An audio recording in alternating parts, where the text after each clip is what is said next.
Assalamualaikum warahmatullahi wabarakatuh. Selamat pagi semuanya.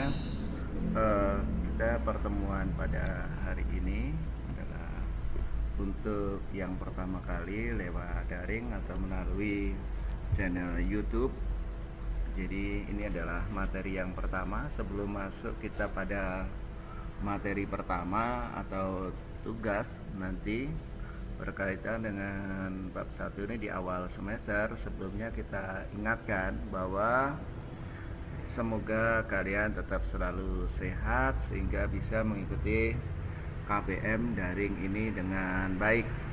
Yang kedua, bahwa sekarang untuk absen harus diikuti sesuai dengan jadwal yang sudah beredar atau yang sudah diberikan dari pihak sekolah, bahwa untuk mapel prakarya kelas 10 itu setiap hari Kamis pukul 09.09 sampai 09.45. Kemudian untuk video itu tidak setiap seminggu sekali, tapi mungkin bisa 3 minggu sekali atau 4 minggu sekali. Jadi tidak harus seminggu sekali selalu ada video, tidak seperti itu. Kemudian ini adalah berkaitan dengan materi nanti masuk pada penilaian pengetahuan. Kemudian nanti untuk tugas keterampilan akan menyusul. Jadi Bapak harap kalian bisa mengisi absen sesuai dengan tepat waktu, dengan tidak membuat alasan yang dibuat-buat, yang tidak masuk akal. Hari ini saya harus menerima alasan lambat absen karena sarapannya lama atau apa yang lain. Itu tidak logis. Nanti kita akan kirim video bagaimana mengatasi kalau HP-nya error atau HP-nya yang lain bermasalah. Itu.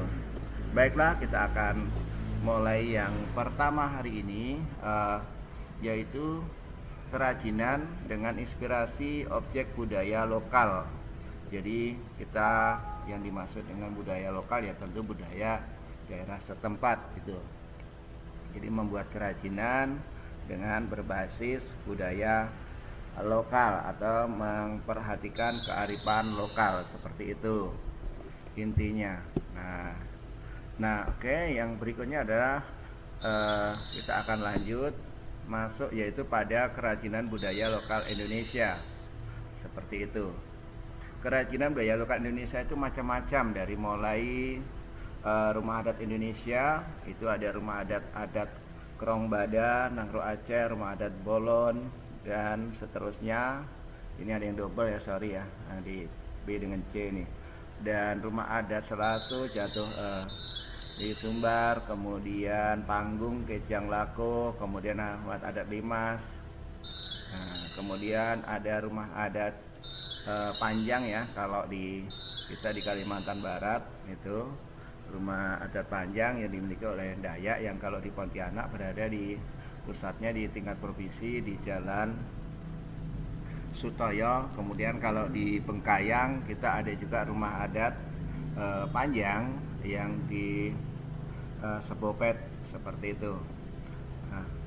Untuk rumah adat, kalau kalian kepingin melihat silahkan nanti buka di Google masing-masing gambarnya, jadi tidak perlu Bapak jelasin. Nah, kalau tadi rumah adat, berikutnya adalah masuk ke macam-macam baju adat.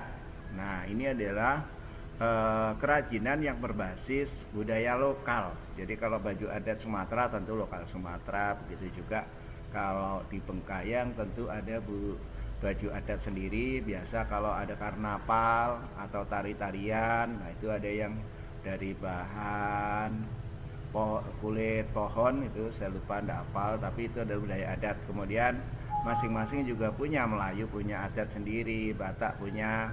Cuma biasanya yang berbasis lokal adalah adat lokal, seperti itu yang digunakan baju adatnya.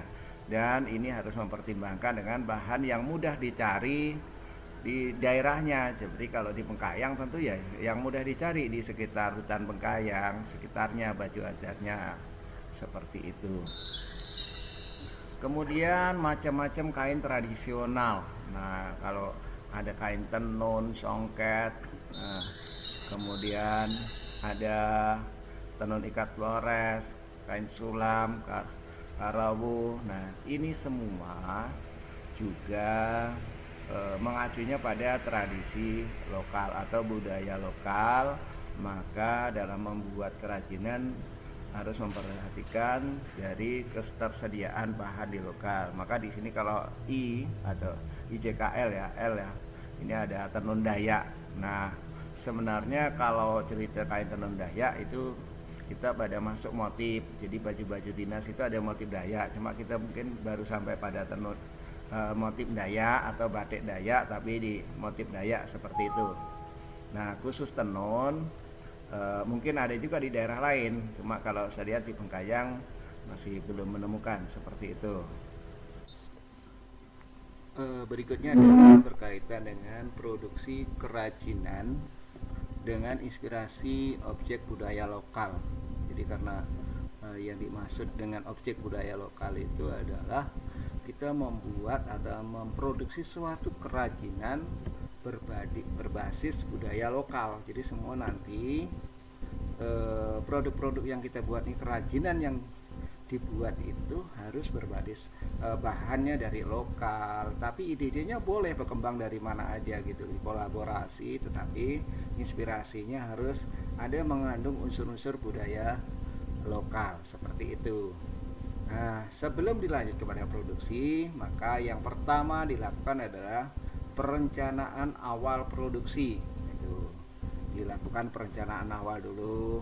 Nah, di dalam perencanaan awal produksi itu, sebelum mulai produksi, yang utama adalah bagaimana menemukan ide.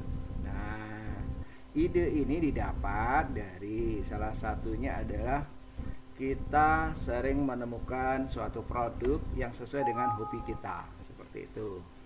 Jadi harus sesuai dengan hobi kita, jadi senang dia melakukan.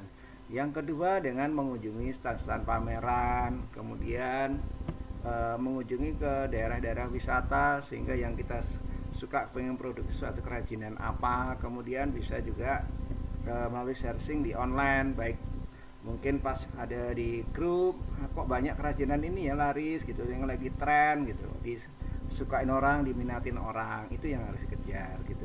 Bisa juga melalui Facebook yang biasa di Bengkayang Informasi atau apa itu, dan yang lainnya, itu dimaksud dengan ide. Nah, setelah mendapatkan ide dan punya rencana membuat suatu kerajinan sesuai dengan bakat kita, sesuai dengan hobi kita, berikutnya adalah membuat gambar atau sketsa. Nah, sketsa ini kalau seperti kemarin kalian harus membuat topeng, membuat bidar, membuat sketsa dulu.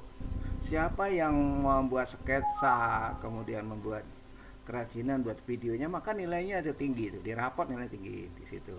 Jadi sebelum mulai yang lain-lain, kita harus buat sketsa dulu. Sketsa itu bisa lebih dari satu, kemudian dikolaborasi. Setelah dikoleksi banyak sketsa yang paling bagus-bagus, barulah dicari ide terbaik di antara sketsa. Itu pilih mana yang paling baik, itulah yang nanti yang akan dijadikan suatu model. Nah, jadi memilih ide terbaik itu adalah setelah mengoleksi, mengidentifikasi beberapa produk, dikolaborasi, dibuat dalam sketsa. Jadi dasar dulu sketsanya. Jadi kalaupun berubah, itu hanya sketsanya, bukan produknya. Setelah udah punya koleksi sketsa cukup banyak, yang dipilihlah ide yang terbaik, sketsa yang terbaik, itu seperti itu. Berikutnya adalah prototyping. Prototyping ini yaitu membuat studi model. Jadi kalau kita sudah mendapatkan ide yang terbaik dari sketsa, jadi kalau kita sudah membuat sketsa lebih dari satu, dengan memperhatikan, dengan mengoleksi, mengidentifikasi produk yang sudah ada di pasaran, kemudian kita menemukan sketsa yang terbaik. Dari sketsa yang terbaik, kemudian dibuatlah suatu model, dibuat dulu jadi satu. Itulah menjadi prototyping atau contoh. Nah, itu namanya model. Itu membuat suatu studi model. Nah, setelah itu baru melakukan perencanaan produksinya. Bagaimana merencanakan produksi?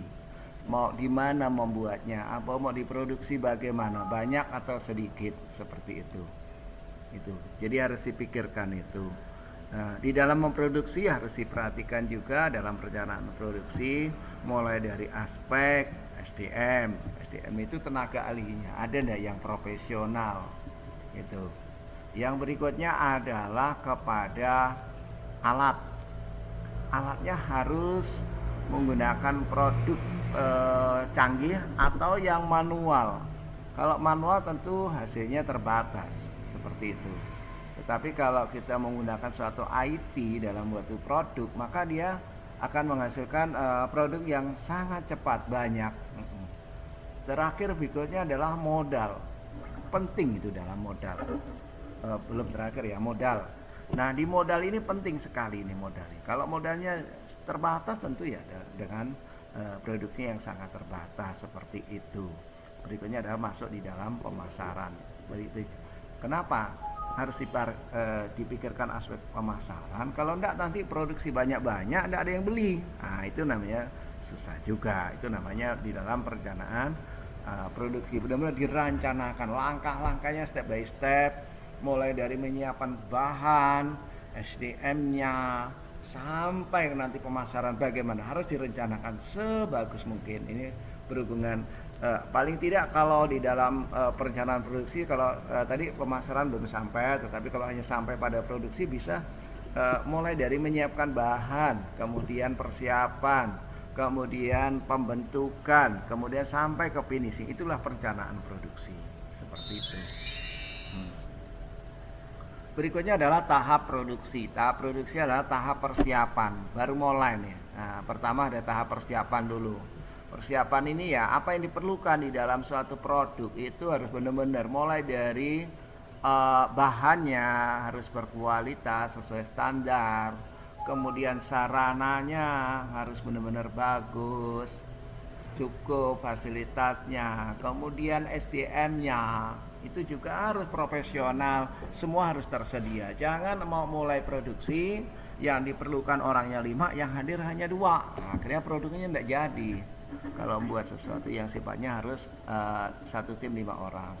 Kemudian tahap pembentukan. Jadi kalau kalian kemarin membuat topeng itu baru hanya jadi topeng gitu, belum di finishing gitu. Kalau buat bangunan hanya berdiri aja, belum dicat, belum diberi interior, itu namanya sampai pada pembentukan.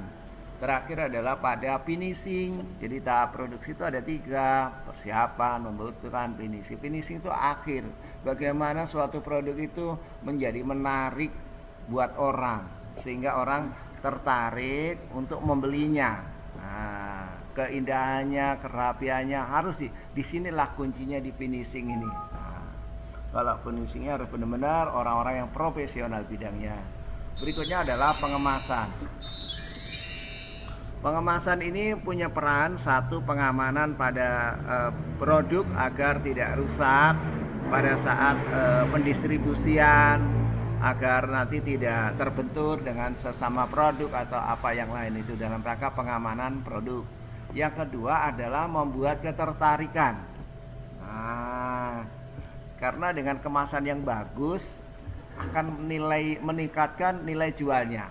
Nah, contohnya sama-sama keripik digerobak dengan keripik di supermarket atau Alfamart, sama-sama keripik juga, tapi dia beda harganya gitu. Karena apa? Udah dibuat kemasan padahal harganya kurang lebih seperti itulah dia produk itu. Jadi kemasan itu perannya penting. Yang kedua, selain menarik, mensosialisasikan, mengenalkan produk. Oh, ini produk ini loh, bahannya terdiri ini, itu berada di kemasan gitu. Selain buat menarik, mensosialisasikan juga biasanya dilengkapi juga dengan harga.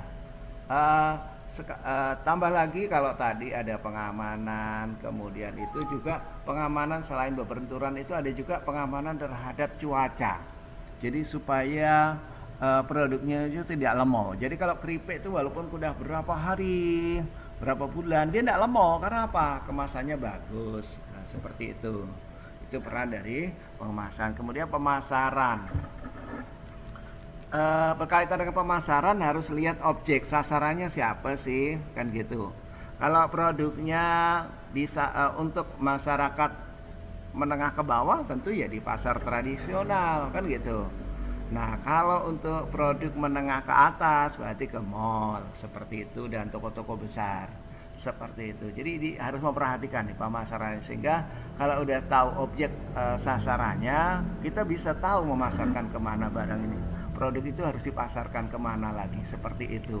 Jadi tidak sembarangan kita contohnya kalau Anda buat kerajinan dari akar, kemudian akar itu Anda buat ini kan menarik, nilai jualnya 8 juta, 10 juta, Anda jual di pasar Pengkayang ya kurang lah. Tentu ini biasanya sering di mall. Itu aspek pemasaran harus dipikirkan.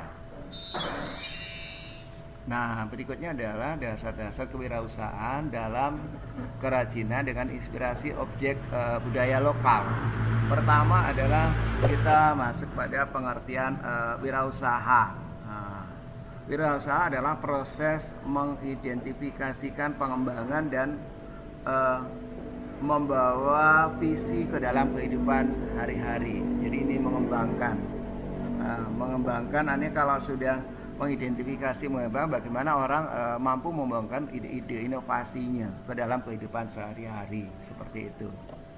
Nah, kemudian stimulasi dan motivasi. Nah, stimulasi ini adalah suatu stimulan. Apa sih yang membuat Anda semangat untuk usaha? Nah, motivasinya apa sih? Apakah motivasi ingin jadi orang sukses atau motivasi ingin mencari keuntungan demi untuk masa depan keluarga? Itu harus punya motivasi yang tinggi sehingga kalau kita sudah punya stimulasi dan motivasi, kita tuh dalam usaha selalu akan semangat. Dan itu lebih mudah untuk mendapatkan kesuksesan. Berikutnya adalah sikap wirausaha sukses. Nah, kita yakin dalam wirausaha harus yakin dengan sukses. Tidak boleh kita setengah hati takut gagal, itu tidak boleh. Nah, itu. Nah, berikutnya adalah sikap wirausaha yang harus dimiliki atau yang wajib dimiliki. Satu, memiliki sikap keyakinan, yakin bahwa wirausahanya pasti sukses nih, berhasil nih, ya harus yakin. Yang kedua, kemandirian, harus mandiri, tidak tergantung dengan orang lain. Anda bisa maju tanpa harus tergantung. Kalau orang lain tidak mau bantu, ya udah Anda harus bisa maju sendiri gitu, bisa maju. Itu individualitas, nah itu kurang lebih. Dan optimis, optimis itu selalu yakin, tidak boleh pesimis.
Jadi memiliki tekad yang kuat, semangatnya luar biasa, harus selalu bahwa yakin ini pasti berhasil. Itu namanya memiliki tekad yang kuat. Apapun yang terjadi, ada orang mengatakan, oh mana bisa berhasil, tunjukkan bahwa ada banyak orang-orang yang sukses dari orang yang biasa.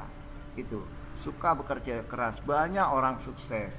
Sekarang banyak orang-orang yang sudah jadi pejabat tinggi dari kondisi nol. Saya kenal dulu seperti teman-teman yang dulu ketua KPU, kemudian pengusaha sukses sekarang buka di beberapa supermarket. Itu dulu orang-orang yang biasa hidupnya waktu awalnya Bapak ketemu kuliah. Tapi sekarang udah banyak orang yang sukses. Dan kalian harus energik dalam memiliki inisiatif. Inisiatif itu selalu punya semangat untuk berinovasi dalam produk Jadi berinovasi itu mengubah, membentuk menjadi suatu produk itu berkolaborasi antara produk menjadi produk itu sangat baik, sangat diminatin orang. Sudah diminatin, cari ide baru lagi, ide baru lagi. Itulah namanya memiliki inisiatif yang tinggi, luar biasa. Seperti itu.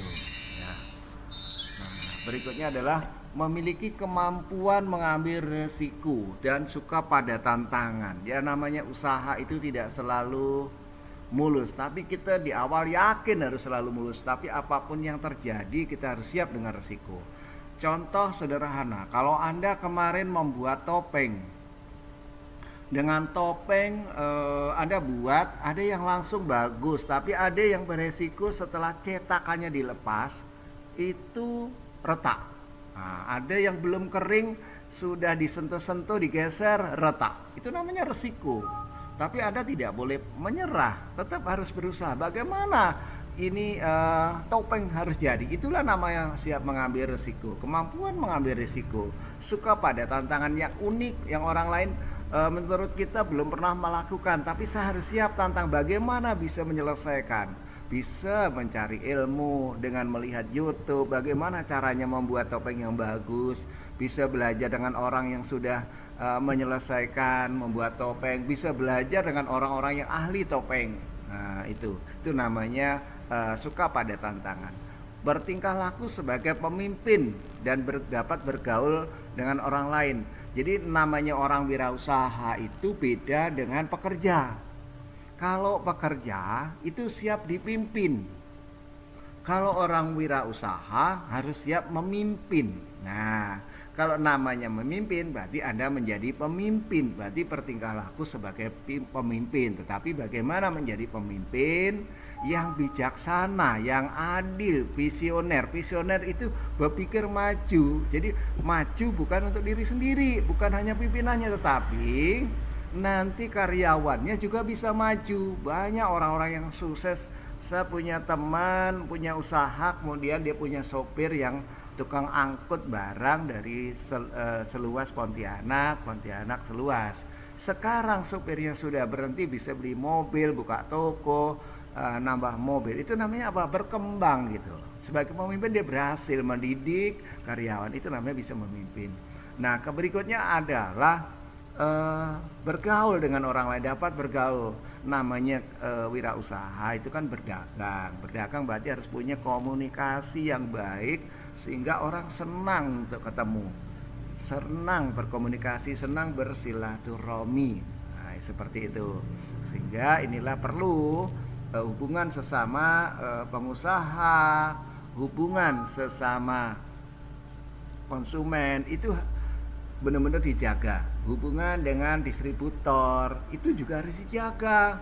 Kemudian hubungan dengan penyedia jasa bahan bakunya harus dijaga.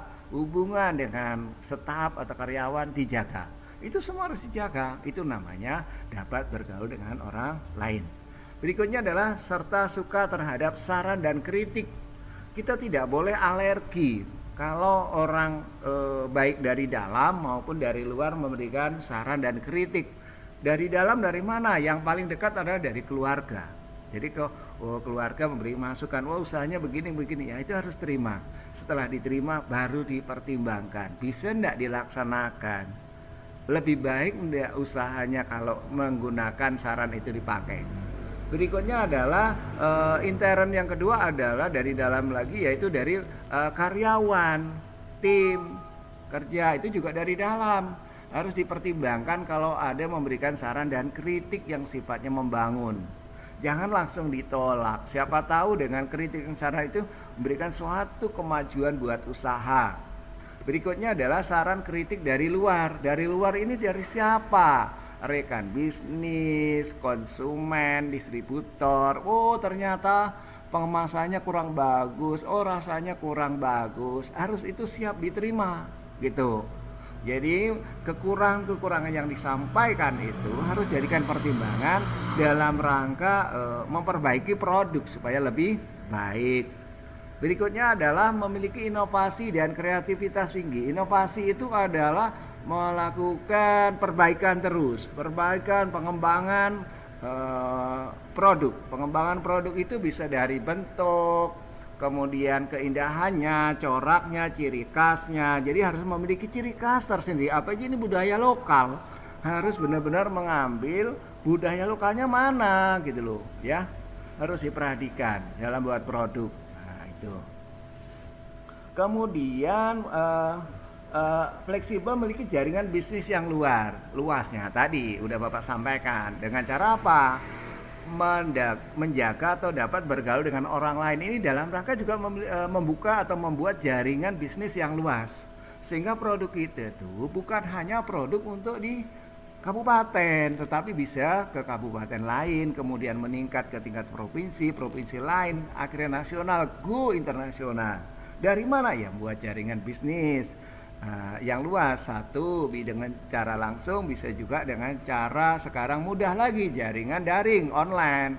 Jadi saya di mana? Saya punya teman di Papua, sering komunikasi, tukar ini bahan ajar, namanya Bu Arlis di Papua, kemudian Bu Aisyah di Sumut, kemudian ada Bu Komaria itu ada di Gresik. Nah, seperti itu ada Pak Budi di Bandung, ada Pak Julupia itu di Makassar. Jadi itu teman semua gitu. Kemudian memiliki persepsi dan cara pandang yang berorientasi pada masa depan. Jadi punya usaha itu bukan hanya untuk sesaat, tapi bagaimana punya usaha berpikir bisa dikembangkan untuk jangka waktu yang sangat panjang, bahkan bisa anak-anak Anda mewarisi. Seperti itu. Itulah namanya orientasi pada masa depan gitu. Jadi bagaimana bisa dikembangkan seperti itu namanya orientasi pada masa depan. Jadi jangka panjang, bukan hanya jangka pendek, dan produknya dibuat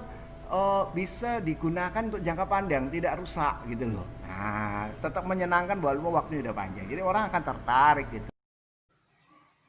Demikian untuk materi pertemuan pertama ini.